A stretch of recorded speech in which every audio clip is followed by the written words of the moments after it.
beaming from Pacific Junction Hotel to Earth. Girth.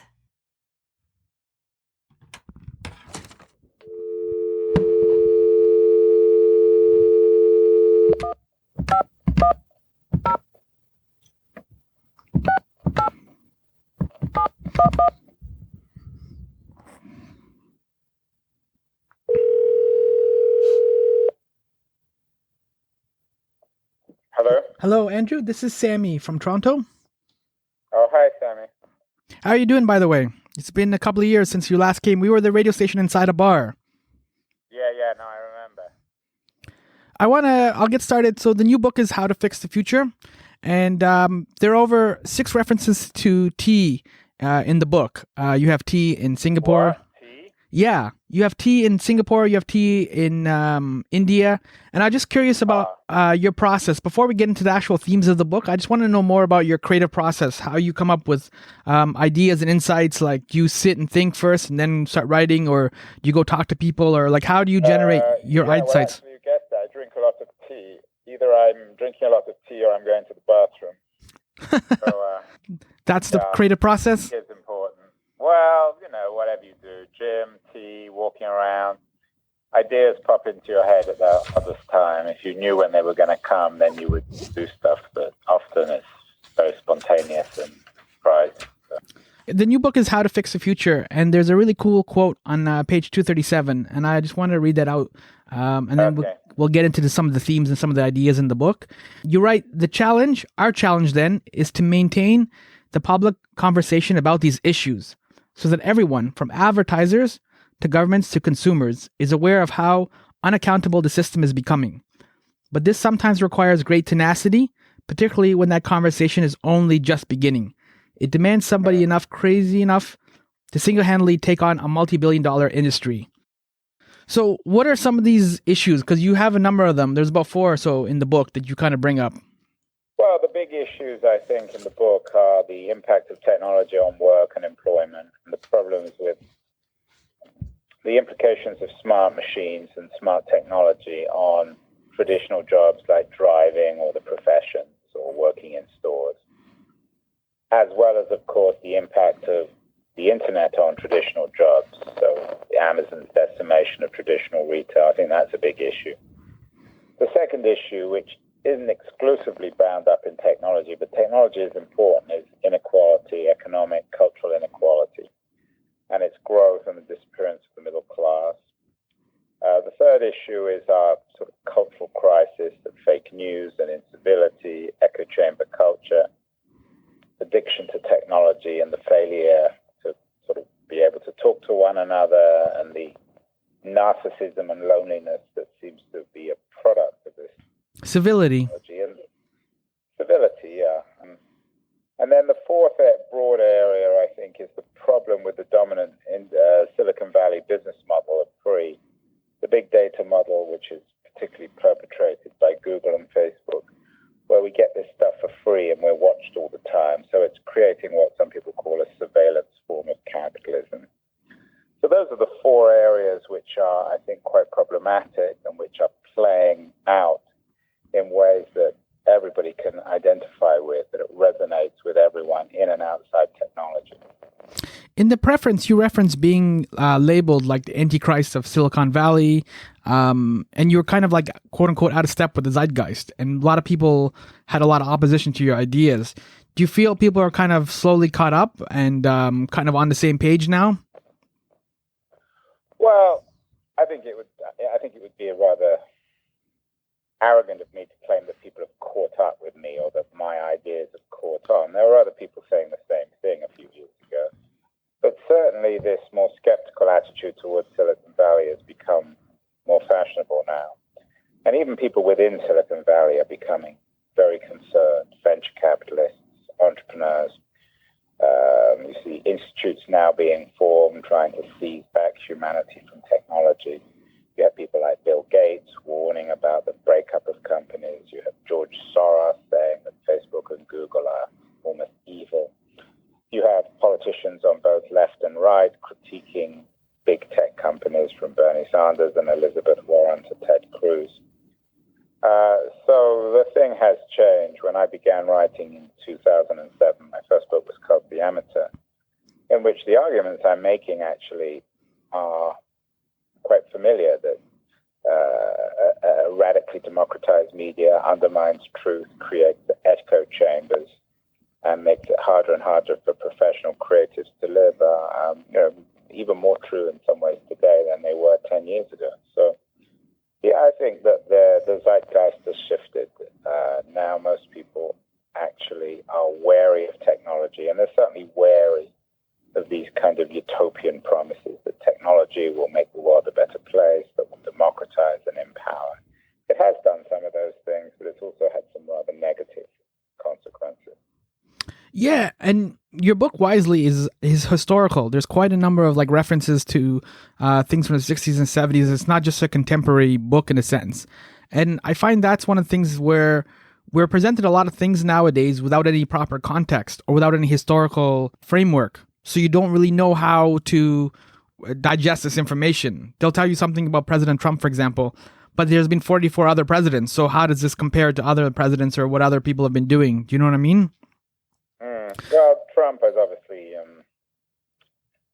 an easy person to criticize, a very convenient punchbag, but certainly his narcissism, his obsession with self-expression, his inability to listen to anyone else or contextualize himself outside himself, either historically or more broadly, I think is emblematic of our times. It reflects a certain reality. Trump Yeah, is as much a cause and an effect of our networked age.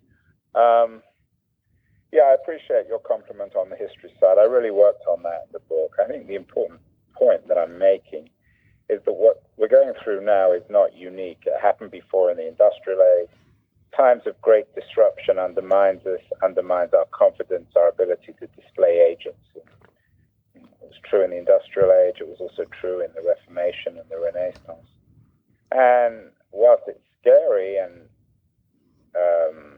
it sort of reflects perhaps our weakness as human beings, it also offers a remarkable opportunity for us to shape the future. So that's the call in my book, the call to everyone, whether you're a parent, a teacher, a student, an entrepreneur, a regulator, a university professor. We all have the means, the power to shape our future. That, of course, is the great question of the 21st century, when we've invented technology that replicates much of what we do as human beings. We need to focus on the things that computers and algorithms can't do, concentrate on those, and do them very well.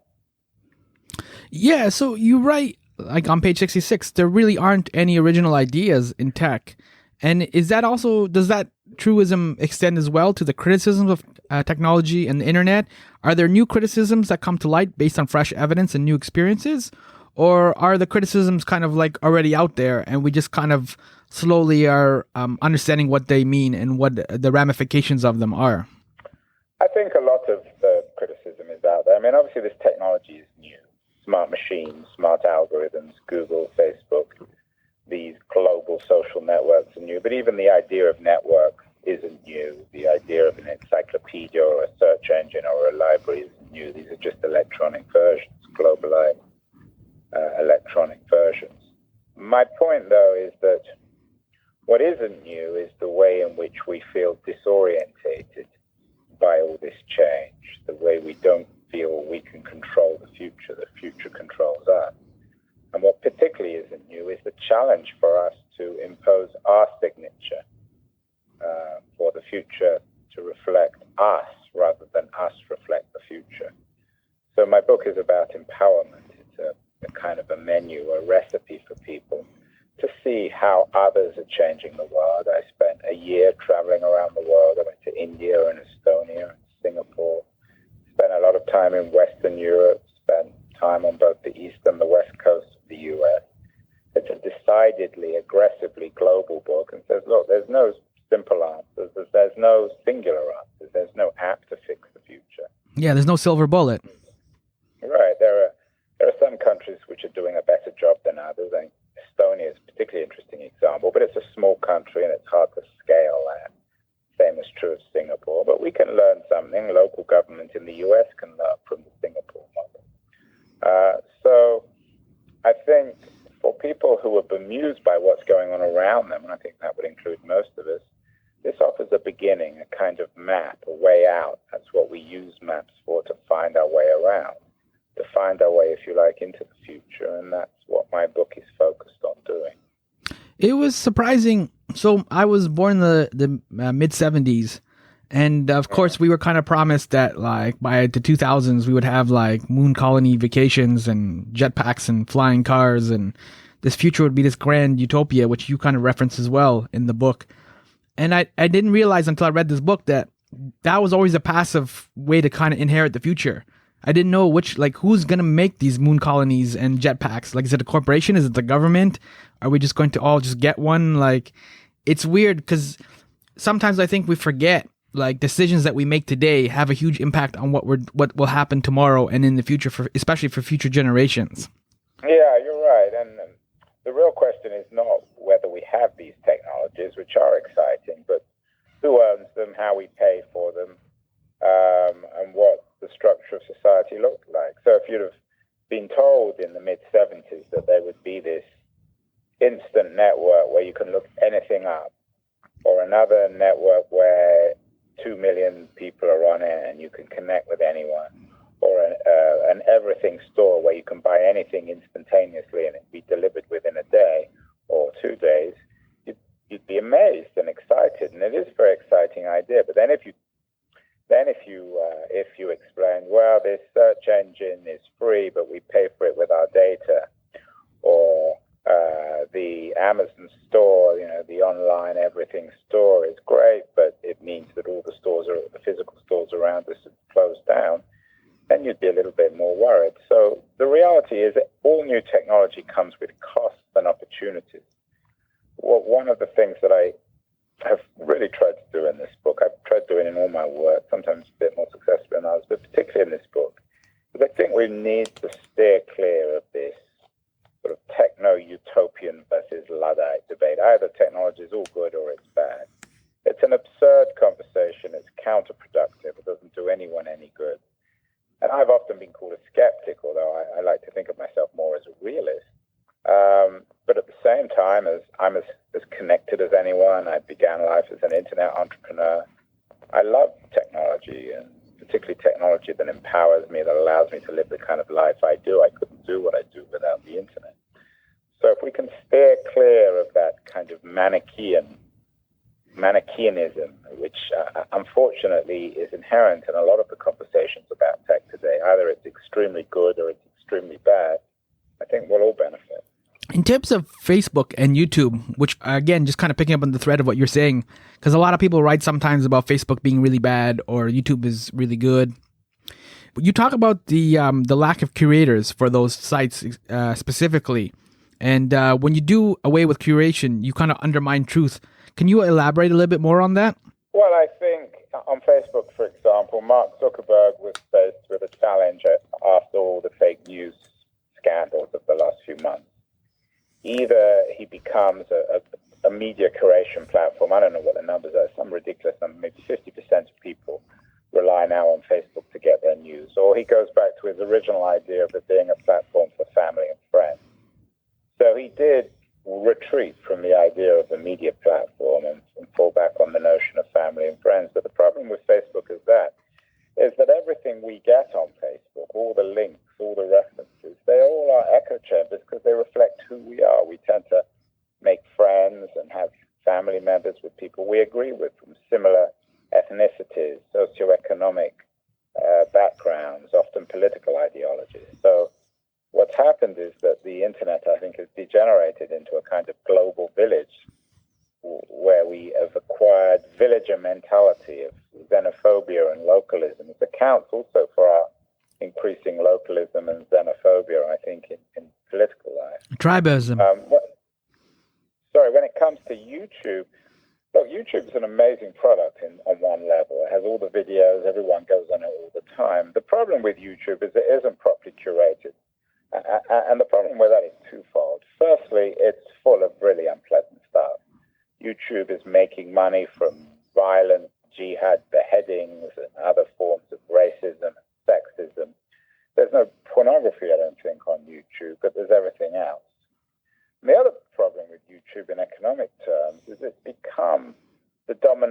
middleman. It was the first mover in online video. It got there very fast. It's a brilliant achievement by the founders. Their timing was perfect. But now, since most, I don't know what the numbers are, but 30 or 40% of online video goes through YouTube. They control everything. So they take large amounts of the profit. They've become this really unproductive middleman. And the creatives, the one who are creating the value, they're not seeing all the profit. So what we need is more of a re-decentralization of the internet, where you have networks which allow consumers and producers, consumers of entertainment and creators of entertainment directly connect. Patreon is a better example of that. YouTube has all the worst of the old world and the new world combined. Yeah, isn't that kind of like ironic that we kind of, to go forward, you almost have to go back? Because that's an old model. That model has been there for like painters and kings and queens. Patreon is like, it's old model. It's been there forever. Well, if you're a creative person, there's only really 2 or 3 ways of making money. Either you have traditional economic deals with movie studios or publishers or newspapers. They pay you for your content.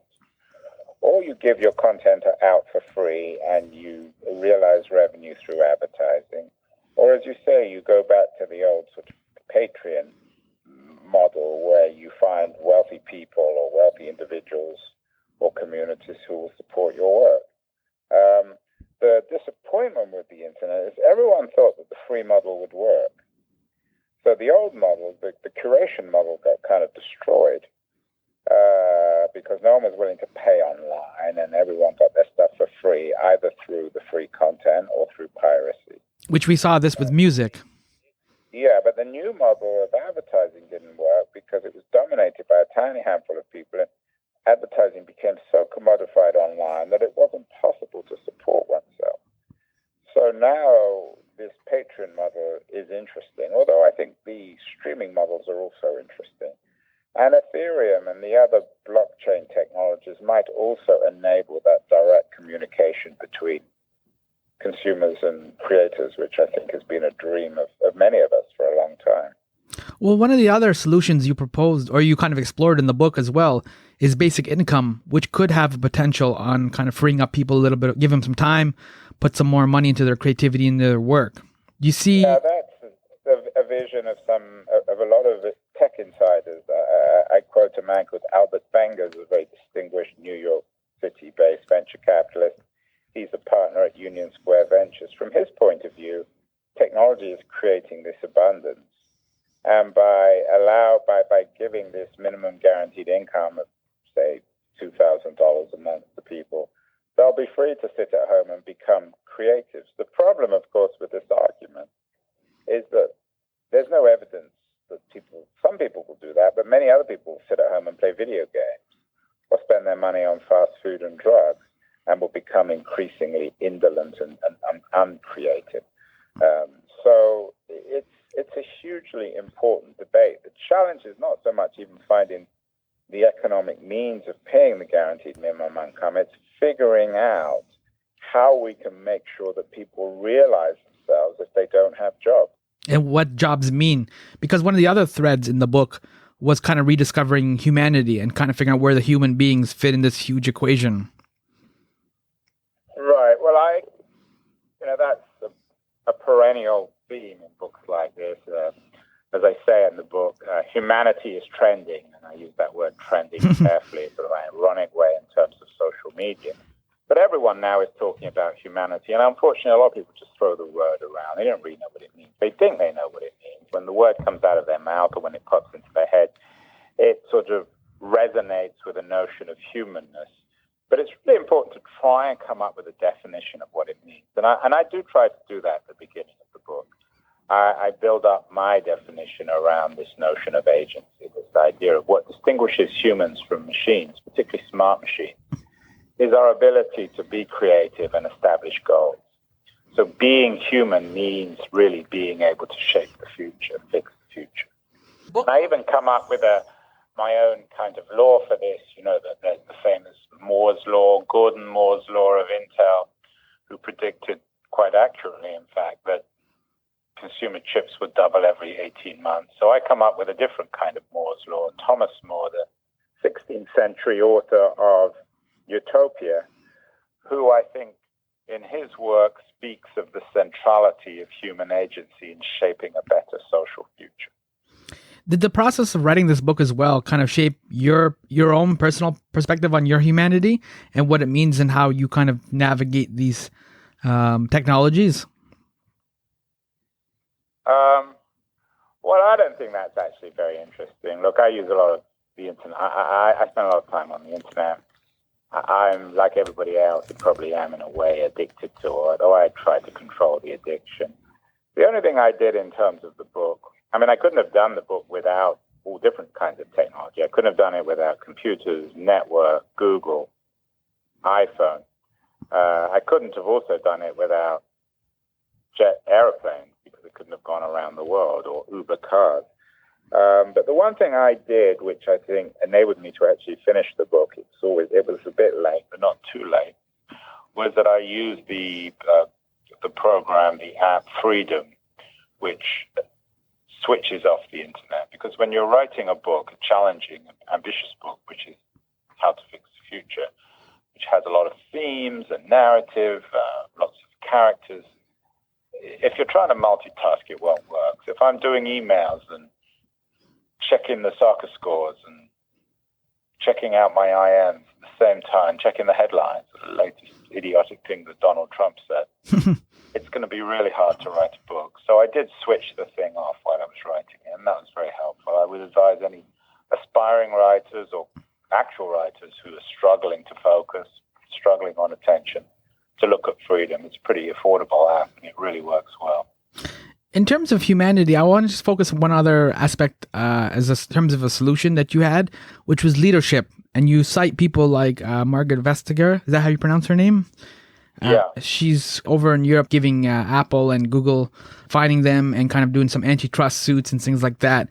How are you vetting leaders in terms of like people that you know that you're comfortable that you can trust them? They may not get everything right, but at least they're pushing in the right direction. How did you vet like a leader? Well, I didn't vet them. I talked to them, and if I thought what they were doing was interesting and credible, then I put them into the book. And it's not just people outside tech. Vestager is a good example of a European regulator who's really standing up to these American big tech companies, more actually than anyone in America, probably more than anyone in the world. She's the one who took on Apple about their absence of taxation payments in Europe. She's the one who's taking on Google on 3 fronts in antitrust. So she's a very credible, responsible person. And in the book, she explains to me her philosophy of wanting to improve the lives of Europeans. She has a sense of responsibility and accountability. I think that's ideal as a politician.